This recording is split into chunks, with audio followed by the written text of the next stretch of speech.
சாதனை நெஞ்சங்களுக்கு அன்பான வணக்கம். மின்சார வாகனங்களுடைய வளர்ச்சி கடந்த சில வருடங்களில் எப்படி இருக்குது அப்படிங்கிறது நமக்கு தெரியும். பெரிய பெரிய நிறுவனங்கள்லாம் மின்சார வாகனங்களை தயாரிக்கிறதுக்கு முன் வந்திருக்கிறாங்க. அந்த வரிசையில் ஹோண்டா நிறுவனமும் இணைஞ்சு அவங்களுடைய மின்சார வாகனங்களை டெவலப் பண்ணிட்டு இருக்கிறாங்க. சமீபத்தில் ஒரு செய்தி தீயா பரவிட்டு இருக்கு. என்ன செய்தி அப்படின்னு பார்த்தீங்கன்னா, ஹோண்டா நிறுவனம் அவங்களுடைய ஆக்டிவா ஸ்கூட்டரை மின்சார ஸ்கூட்டர் அவதாரமாக வெளியிட போகிறாங்க. HMSI அப்படின்னு சொல்லக்கூடிய Honda motor cycles and scooters இந்தியாவோட பிரசிடெண்டான அட்சுஷி ஒகாட்டா ET ஆட்டோ அப்படிங்கிற மீடியாவுக்கு சமீபத்தில் இன்டர்வியூ கொடுத்துருந்தாங்க. அடுத்து வர்ற நிதியாண்டுகளில் ஹோண்டா நிறுவனத்துடைய மின்சார வாகனங்களை இந்தியாவில் நீங்கள் பார்க்க முடியும் அப்படின்னு குறிப்பிட்டிருக்கிறாங்க. ஹோண்டா நிறுவனத்துடைய ஆக்டிவா பெட்ரோல் ஸ்கூட்டர் இந்தியாவில் அதிகமாக விற்பனையாகிட்டு இருக்கிற ஸ்கூட்டர்களில் ஒன்றா இருக்குது. அந்த ஆக்டிவா அப்படிங்கிற நேம் மற்றும் கான்செப்டை பயன்படுத்தி மின்சார வாகனங்களை நீங்கள் எதிர்பார்க்கலாம் அப்படின்னு குறிப்பிட்டிருக்கிறாங்க.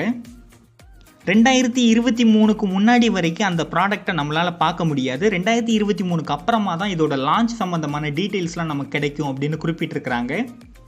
இந்த Activa electric scooter battery swapping technology இருக்கக்கூடிய ஒரு மின்சார வாகனமாக இருக்கும் அப்படின்னு குறிப்பிட்டிருக்கிறாங்க.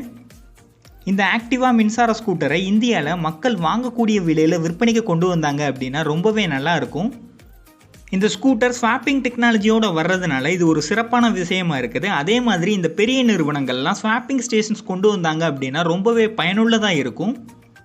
நம்ம இந்த ஆக்டிவா மின்சார ஸ்கூட்டர் எப்படி இருக்கும் அப்படிங்கிறத 2023 வரைக்கும் வெயிட் பண்ணி பார்க்கணும்.